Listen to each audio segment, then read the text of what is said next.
y ocurrió a las 3:34 de esta madrugada.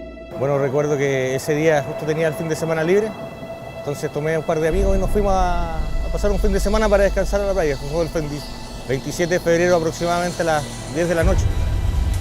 Se mantiene temblando a esta hora en la región metropolitana y también en gran parte del país. El epicentro se habría registrado en la región del Biobío. Sentí que cayó la losa y mi primera preocupación es mi mamá porque vive al frente de la playa. Miles de chilenos corrieron despavoridos intentando salvar sus vidas. Yo pensé que era un caos, que se iba a acabar el mundo y me acordé de ella y me vine aquí a la orilla y me acordé que mis hijas estaban en la isla. ¡Terremoto! Y estábamos viendo a Ricardo Arjona cuando nos fuimos a acostar con mi esposo. Y ahí cuando sentimos el terremoto.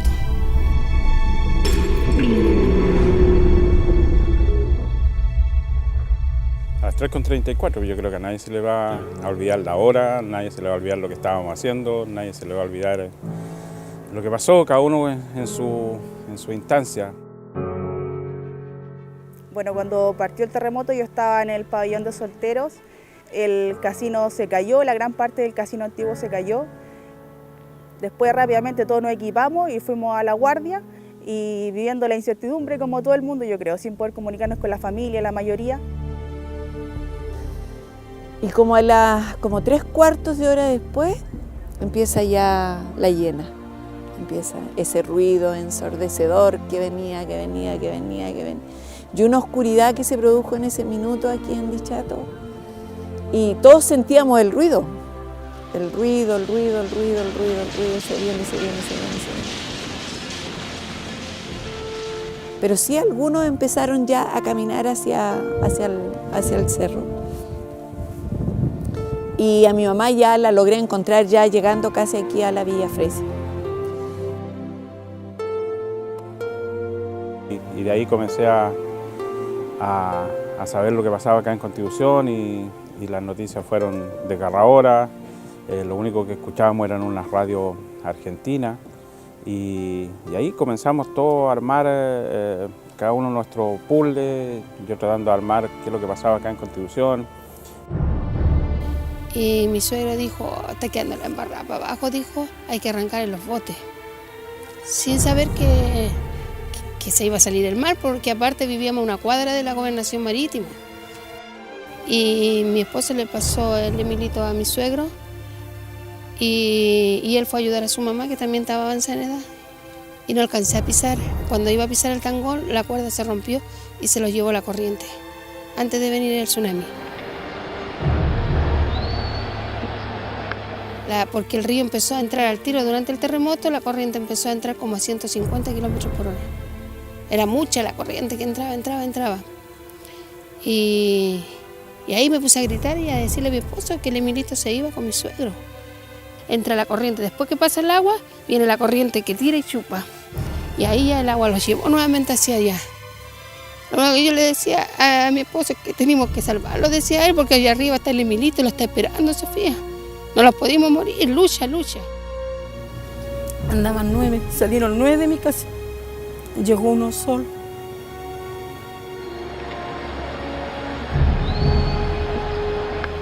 Y el otro día, al tener un poco de luz, vimos que la madera que escuchábamos que se rompía eran casas que arrancaba el agua, porque pudimos ver casas flotando en el mar. Al subir después, le expliqué a la gente con la que estábamos y el grupo que no podíamos bajar, porque estaba todo destruido, inclusive estaba el camino cortado, no se podía ni siquiera salir por Dichato. Tomamos la decisión de salir por otro lugar y salimos orientándonos por un río y por unos postes. Y al llegar a la localidad que olvidamos, ahí nos dimos cuenta de la magnitud de lo que había pasado, porque me acuerdo que había un barco pesquero muy grande de pesca industrial en la localidad de Columo, entre medio de un bosque. Y de un momento a otro quedamos todos como en el pasado, como preguntándonos uno a otro, oye, ¿viste a este? Oye, ¿qué sabías de este otro? ¿Has visto a tal familia? ¿Tú sabes lo que pasó? Y así se fue armando una historia de dolor, de tragedia, que desnudó lo peor y lo mejor de un ser humano. Yo siempre rescato eso.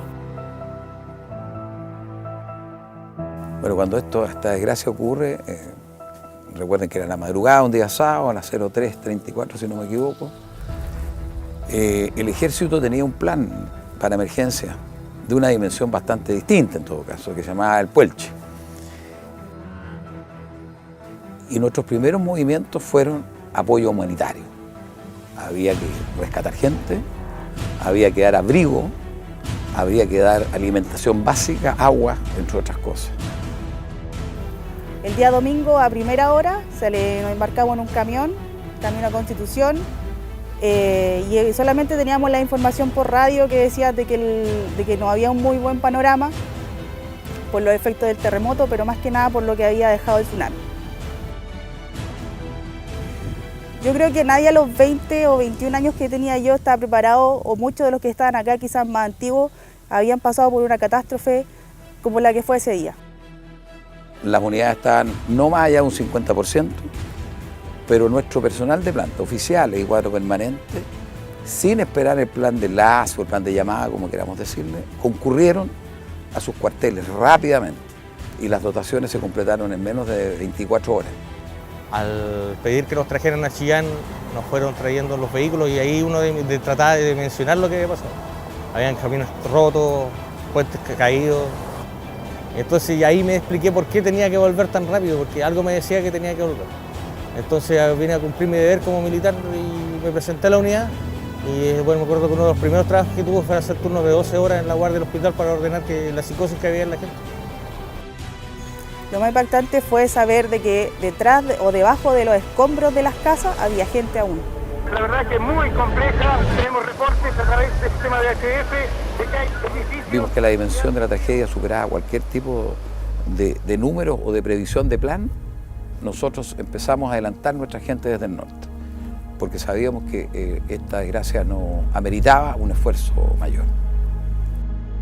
Cuando el gobierno el domingo posterior, 28, a eso de las 16 horas, firma el decreto, nosotros teníamos las unidades prácticamente llegando a Talca y llegando a Concepción y reforzando algunos medios en Rancagua. Bueno, una vez que ya hubo una reacción por parte de las autoridades, llegado acá el ejército, las Fuerzas Armadas, se restableció el orden. Lo impresionante es cómo era recibida nuestra gente por la ciudadanía, con cariño y con mucha alegría. Vítores, es emocionante recordar esos momentos dentro de la misma desgracia. Y toda la gente en la carretera con sus letreros: necesitamos ayuda, necesitamos esto, necesitamos esto, otro, todo. Y cuando ven que ingresan un convoy de vehículos militares, la gente suelta todas las cosas que tenía y comenzaron a aplaudir. ¿Por qué? Porque era la llegada de la tranquilidad, la llegada del orden, la llegada de la paz, y que el ejército se hiciera cargo fue como una tranquilidad para todos. Cuando llegamos nosotros, ya toda la población comenzó a dirigirse hacia nosotros para buscar soluciones.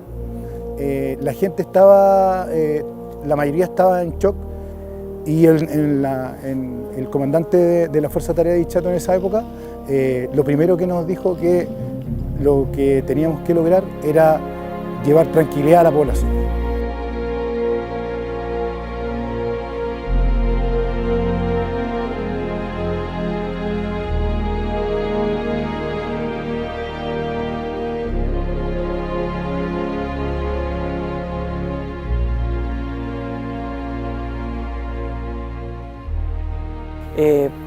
Cajas con alimentos que llegaron a través de una escuadra de helicópteros que aterrizó acá. Posteriormente, cuando ya los caminos pudieron habilitarse, toda esa ayuda comenzó a llegar en camiones. Pero la envergadura del 8,8 no estaba prevista. No obstante, cuando uno ve los logros y el cómo nuestra gente actuó y la presencia inmediata que tuvo, se da cuenta que la polivalencia es un hecho verdadero. La polivalencia en términos del equipamiento y en términos del entrenamiento.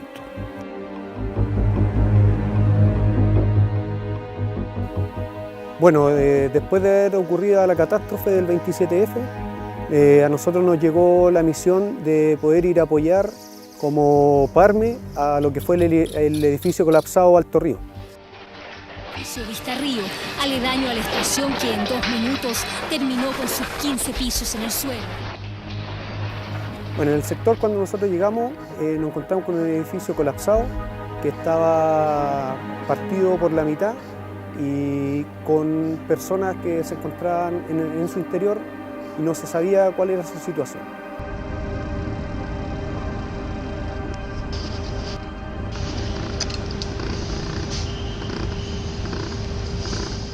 Igual bajamos a donde está el estacionamiento, prácticamente se veía o las patentes o solamente las ruedas de los vehículos abajo, todo colapsado.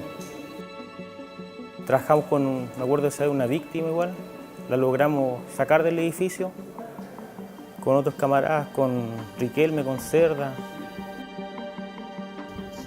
Se comenzó a registrar y habían algunos vestigios de marcas de sangre de personas. Se buscó y dentro del techo que estaba roto, que era parte del departamento anterior, había una persona.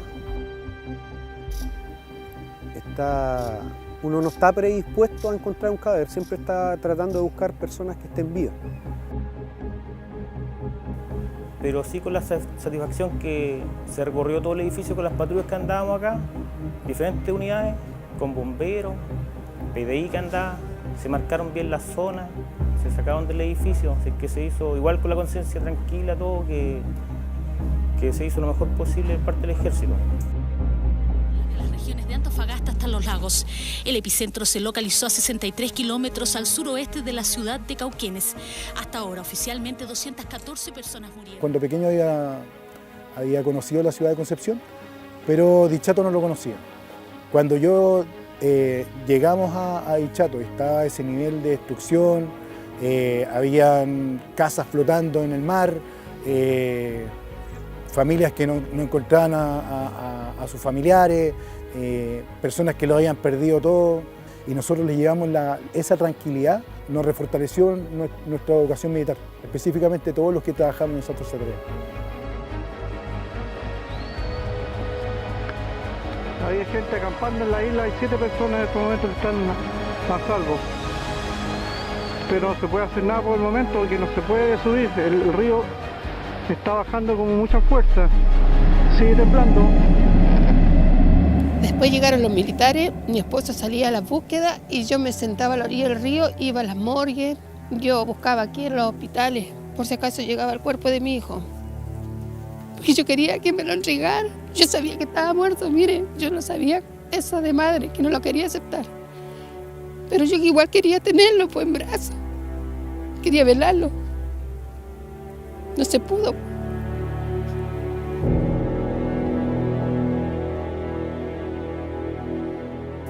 Y veía a los militares, no me acercaba. Los veía que andaban poniendo orden, que a mis vecinos les decían que no metieran bulla. Ellos estaban poniendo orden en la ciudad. Y me acuerdo que yo llevaba como 10 días durmiendo, llegando una tía. Y un día llego y había una carpa armada en mi sitio. Cuando dice la vecina, me llama y me dice, vecina, ¿sabe que estaban los militares aquí? Y me acerqué y le dije, aquí hay un matrimonio que perdieron todo y perdieron a su hijito y al abuelito. Y cuando yo llegué, me acuerdo que cuando me dijeron, yo lo abracé y le di las gracias a él. Él era de grado. Pero él me vino y cuando llegué me tenía una carpa. Y me dijo, ¿qué es lo que necesita? Yo le dije, no tengo ni dónde dormir. Y ahí me trajo al otro día, me tenía colchón, me tenía ropa de cama, tenía de todo y nunca me desamparó. Todo el tiempo que estuvo aquí, él todo lo que traía me lo dejaba en la carpa. Y militares me cuidaban la carpa hasta cuando yo llegaba en la noche después de buscar a mi hijo. Claro, y me conoció, me acuerdo que siempre él decía, busque tranquila nomás, que encuentre a su hijo.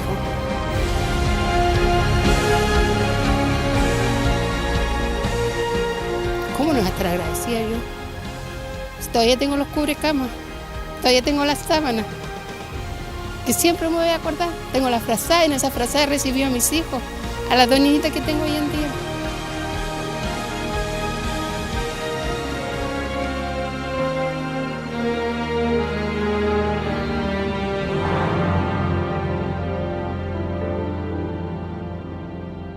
Los militares a nosotros como familia los ayudaron harto porque ellos anduvieron con nosotros en la búsqueda. Yo anduve por partes que jamás nunca en mi vida he andado. Ellos me ayudaron mucho, los militares. Me acuerdo que anduvimos para allá, para toda esa costanera de al lado, del otro lado. Es en la poza donde se han instalado los ingenieros militares para surtir de agua a sus pobladores. Pero para los ingenieros militares el trabajo continúa. Cuando llegamos a Mariscadero, en la comuna de Peyúgue, nos encontramos con un panorama desolador. Casas completas fueron sacadas. De acá de nuestra compañía salimos con los medios que nosotros tenemos, de los cuales tenemos maquinaria como retroexcavadora. El trabajo más que nada nuestro fue ayudar a limpiar las calles, ayudar a la reconstrucción de mediaguas que se habilitaron en ese momento para que la gente que había perdido su hogar pudiera tener un lugar donde refugiarse, donde estar con su hijo, estar con su familia. Todo lo que el ejército hizo para nosotros, para toda la familia, para la gente, significa gratitud. Yo creo que eso se puede resumir, lo propio con los incendios. Entonces, pasados 10 años, y nosotros somos un pueblo súper agradecido del ejército de Chile por lo que hizo en momentos muy difíciles para nosotros. El jefe de la unidad acá era el entonces coronel Esteban Guarda. Fue una persona muy amable, muy receptiva, trabajó de una manera muy positiva con las autoridades civiles, con los vecinos, con los dirigentes sociales. Claramente creo que una de las experiencias más satisfactorias que he tenido yo como militar fue haber estado desplegado en el terremoto. Demostramos la capacidad de entrenamiento, la capacidad de enfrentar situaciones difíciles. Además de eso, sentimos el apoyo de la gente. Y el ejército está para servirle a la comunidad. Entonces nosotros nos sentíamos muy orgullosos de haber podido apoyar en Dichato. Ahí estuvo el ejército, ahí estuvimos nosotros. Cuando ellos más lo necesitaron, ahí estuvo su ejército. Bueno, la reconstrucción acá en la ciudad de Talca y en sus alrededores fue una situación que acercó mucho a los militares, a los soldados, en este caso con la población, porque ellos demostraban su agradecimiento de todas formas. Nos recibían con cosas, aunque no correspondía que uno recibiera quizás porque salíamos con el rancho de aquí, pero la forma de ellos de agradecer era esperarnos con desayuno o con almuerzo o con cena según la hora a la que nosotros llegáramos. Hoy día, si uno lo mira, claro que fueron importantes, claro que fueron súper importantes. O sea, quien lo desconozca es porque no conoce la gratitud. Por eso le digo yo que yo en lo personal, y creo que la gente con la que estábamos, mi madre, estamos agradecidos de lo que ellos hicieron en su minuto. Habría sido otro el destino de Dichato si no hubiesen venido a colaborar los militares. Me da pena porque nunca pensé que iba a llegar este momento, porque lo miraba en la tele y miraba las ayudas, pero uno nunca pensó que le podía tocar a uno.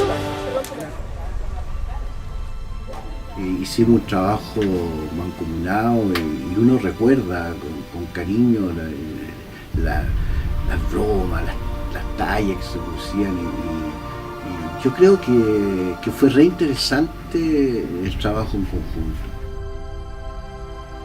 Nosotros, las mediaguas son fáciles de armar cuando uno ya conoce cómo armar. Entonces nosotros le enseñábamos, a veces una Lola le enseñaba a un grupo del ejército cómo armar la mediagua y el ejército tenía toda la fuerza y la organización. Entonces fuimos una conexión muy buena. Y yo creo que era interesante de repente ver un chiquillo con el pelo largo, o con aro, una Lola, y trabajando con un militar al lado y trabajando el trabajo físico y en circunstancias así en que uno ve mucho dolor, te hace unirte y los dos éramos chilenos y teníamos las mismas tonteras, así que fue muy bonito, muy bonito. Y lentamente esto cooperó, ayudó a que se fuera ya normalizando poco a poco y dar cabida después al plan de reconstrucción que aplicó el gobierno y cuyos frutos se ven actualmente.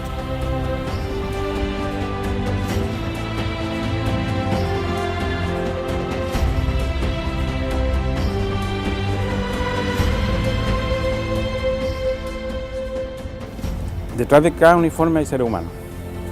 Detrás de cada uniforme verde del ejército, en este caso, son seres humanos que tienen corazón y que por mucho que parezcan duros, son gente muy humana.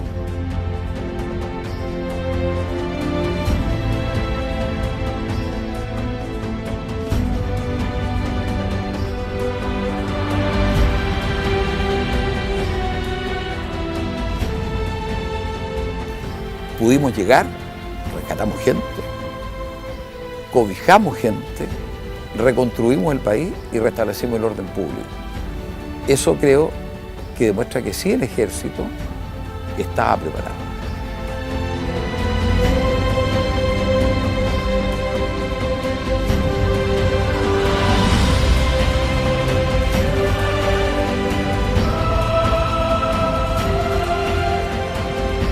Y esos hombres hoy día, eso sí, 10 años han pasado. Yo creo que están muy felices y muy tranquilos por la gran tarea que desarrollaron.